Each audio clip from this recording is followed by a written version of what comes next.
Qual que é o teu background, cara? Você sempre foi político? Então, fui representante da turma quando eu tinha 11 anos. Foi mesmo? Depois virei, sim. Pior é que é assim. Já sempre gostei de política.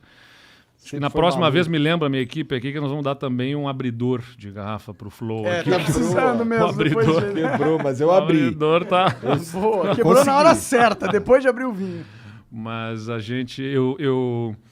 Cara, eu sou filho de professores universitários. Meus pais são professores aposentados hoje da universidade. Ó, já até deixei a minha tacinha aqui pra gente brindar. Sou filho de professores universitários da Universidade Federal de Pelotas. Vamos fazer um brinde aqui, ó. Vamos. Um vinho gaúcho, uma água Mineral. Saúde. da Sabesp.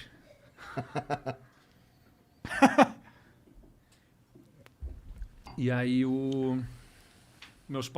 meu pai era professor de direito civil, direito de família, enfim. Ele teve atuação política, mas não era político, assim, né? Ele foi secretário municipal de educação na década de 80.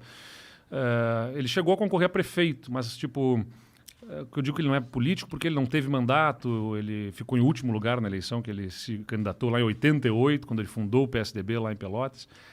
Ele fundou o PSDB em Pelotas, então. Em Pelotas. Entendi. E aí o que aconteceu... E a minha mãe era professora de ciências políticas também, né, na universidade. O meu irmão mais velho é delegado da Polícia Federal, o meu outro irmão é fiscal do Ministério da Agricultura, então é uma família de servidores públicos. Pode crer. Então sempre tive essa coisa de serviço público na minha volta e eu gosto de política desde pequeno. Era o presidente do Grêmio Estudantil depois, lá quando tinha meus 15, 16 anos. Quando entrei na faculdade de Direito, lá na Universidade Federal de Pelotas, eu resolvi participar de um projeto que era bem bacana, que era para dar aula nas escolas da periferia sobre noções de direito e de cidadania, né? Era bem legal. Dava aula Isso é o que falta muito nas escolas. O cara ensinar como que é, o que é ser um cidadão. como é que funciona, né? Quais são os seus direitos? Não, desde direitos do consumidor, por exemplo, também a questão do voto, né? E uma série de situações ali que ensinam cidadania e noções básicas de direito. Evidentemente, não é para pegar uma teoria de direito nem nada, mas é para orientar as pessoas. Para dar uma mentalidade mais complexa do mundo para a galera, né? E dava aula em 3 turmas de 4ª série em escolas públicas na periferia da cidade. E aí decidi que com 19 anos eu ia concorrer a vereador. Pela primeira vez eu concorri a vereador aos 19 anos, em 2004. Eu fui um dos mais votados, acabei não sendo eleito, porque... Como que você é um dos mais votados e não é eleito? Ah, bom, então vamos lá. Agora vamos entrar na teoria política, não, sem ser de um jeito chato.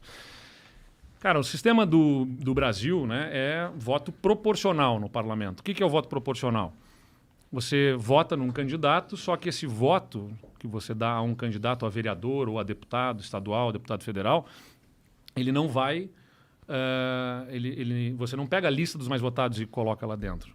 Ele soma no bloco do partido e aí você divide todos os votos válidos de todos os partidos. Então, todo mundo que votou, que não anulou, que não votou em branco, enfim, e divide pelo número de cadeiras. E aí você vai ter. Então, supondo o seguinte, ó, lá tem 20 cadeiras, tem 200 mil votos, divide 200 mil votos por 20 cadeiras, vai dar 10 mil votos por cadeira. Então, a soma dos candidatos de um partido, todos eles juntos, tem que dar 10 mil para conseguir uma cadeira, 20 mil para conseguir a segunda cadeira. E assim vai indo. Né? Aí define que é o tipo de coisa que até estão mexendo, já mexeram alguma coisa na legislação, porque o que acabava acontecendo? Teve episódios em que, sei lá, quando o Clodovil foi eleito, fez 1 milhão de votos e acabou levando gente. Exatamente, porque você pega os votos... Então tu teve muito voto, mas seu partido não. O que aconteceu foi que a nossa coligação fez 2 cadeiras, eu fui o terceiro. Então eu fui mais votado que muita gente que entrou, mas acabei não... A nossa coligação não elegeu o suficiente. Você foi o terceiro mais votado da sua coligação. Exatamente. Entendeu? Aí... Não tem mais coligação para vereador, tem?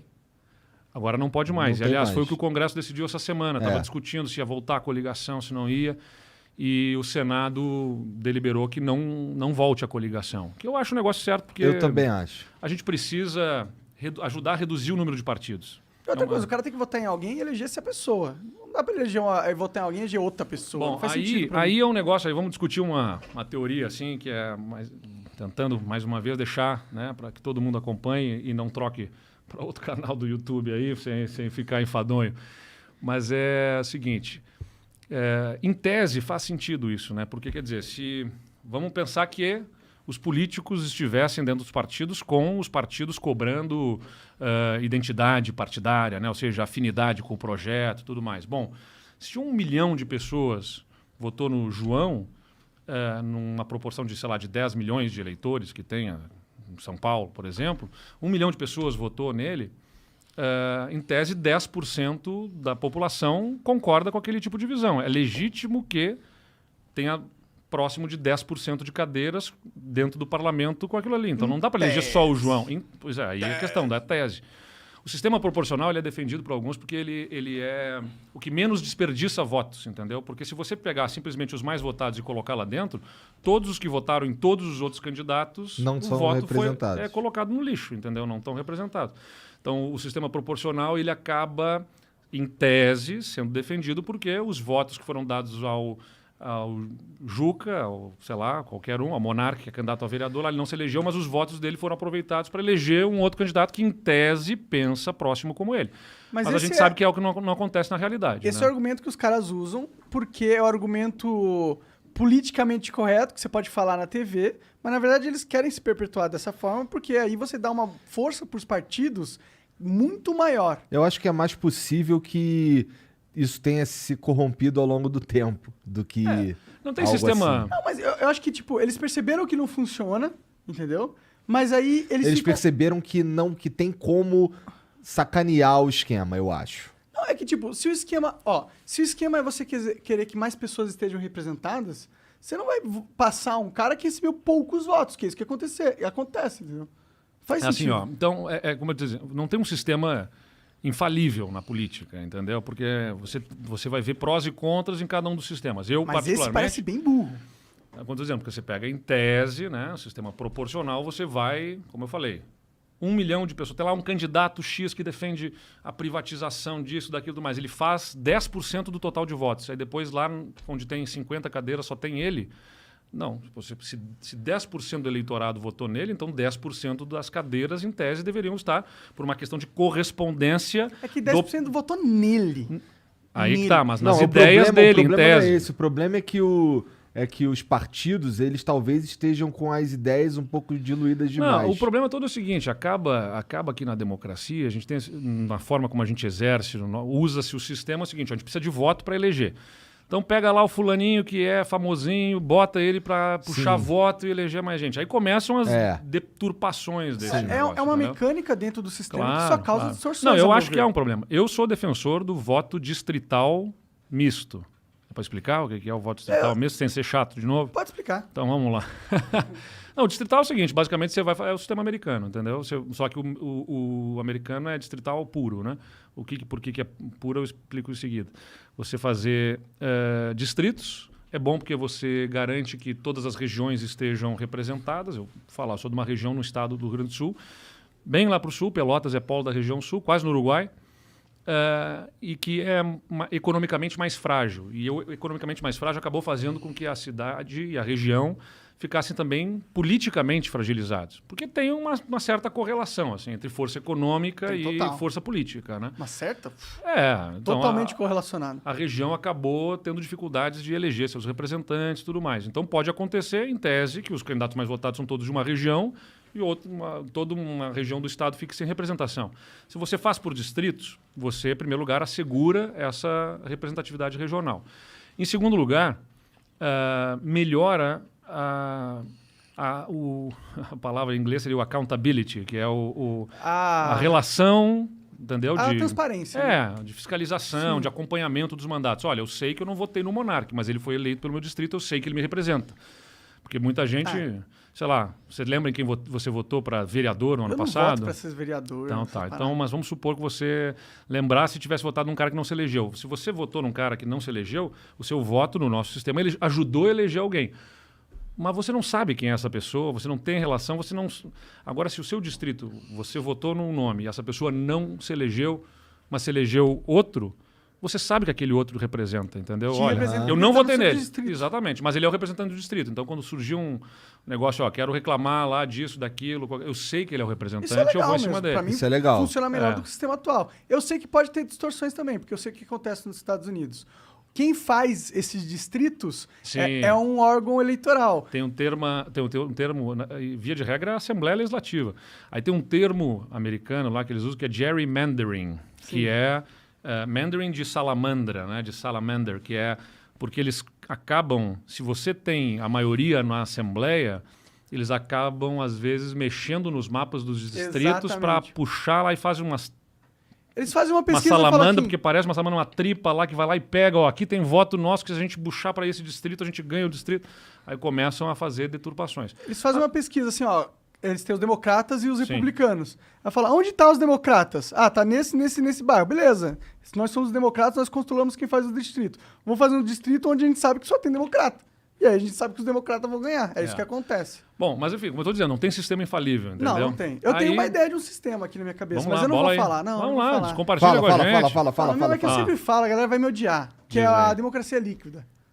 Tá bem? A democracia líquida é você pegar e colocar todo esse sistema de burocrático que a gente tem hoje em dia com o Congresso, todo o STF, tudo, e colocar dentro do sistema digital, Tá bem? onde o eleitor, em vez de ele ter que, de 4 em 4 anos, escolher o representante dele, ele pode escolher o representante dele a hora que ele quiser. Ele vai lá aqui, pô, quem são os representantes que se colocam como representantes?